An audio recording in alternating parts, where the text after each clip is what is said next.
100 hari sejak pecahnya Perang Teluk Ketiga, dunia kini menghadapi salah satu krisis energi paling serius dalam sejarah modern. Cadangan strategis yang selama ini menjadi tameng energi global mulai terkuras, sementara jalur vital Selat Hormuz kembali terganggu oleh eskalasi serangan.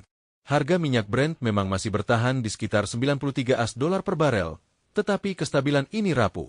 Pasar terlihat tenang hanya karena pemerintah di berbagai negara menguras cadangan darurat secara agresif.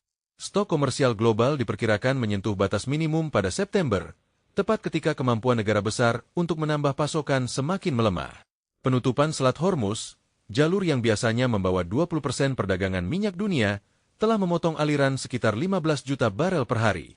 Kekurangan besar ini sementara ditutup oleh 3 langkah darurat, pemangkasan impor Cina sebesar 5 juta barel per hari, kenaikan produksi Amerika dan Brasil, serta penghematan energi di negara maju. Namun semua langkah ini tidak berkelanjutan. Kapasitas produksi non-teluk hampir mencapai batas teknis, sementara kebijakan penghematan mulai menekan produktivitas ekonomi global. Cadangan strategis kini berada pada titik kritis. Pada Maret, 32 negara IEA melepas 400 juta barel, intervensi terbesar sepanjang sejarah.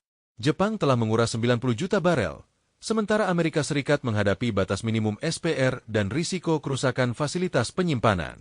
Laju pelepasan cadangan global turun drastis dari 2,5 juta barel per hari menjadi hanya 700 ribu barel per hari pada Juli, tepat saat permintaan musim panas meningkat. Dampaknya terhadap ekonomi global sangat nyata.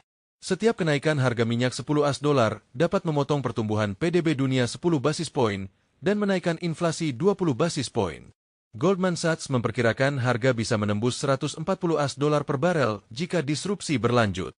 Indonesia juga berada dalam posisi rentan. Pemerintah masih menahan harga BBM dengan asumsi minyak $100 ditopang oleh SAL 420 triliun rupiah. Jika harga naik ke $140, bantalan fiskal ini akan terkuras jauh lebih cepat, memaksa pemerintah memilih antara mengurangi subsidi atau memangkas belanja pembangunan. Di tengah tekanan ini, dunia bergerak lebih cepat menuju era elektrifikasi. Solar PV, baterai, dan kendaraan listrik tumbuh pesat, tetapi ketergantungan jangka pendek pada gas alam tetap tinggi, terutama saat cuaca ekstrim mengganggu pasokan energi alternatif.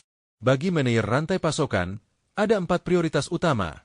1. Pantau proses refilling SPR pasca konflik. 2. Antisipasi volatilitas September saat pelepasan cadangan melambat. 3. Diversifikasi sumber pasokan dari kawasan Amerika dan Venezuela. 4. Audit ketahanan fiskal Indonesia terhadap skenario harga minyak tinggi. Krisis energi 2026 menunjukkan bahwa dunia berada dalam kondisi overstretched, dan setiap keputusan strategis kini memiliki dampak langsung terhadap stabilitas ekonomi global.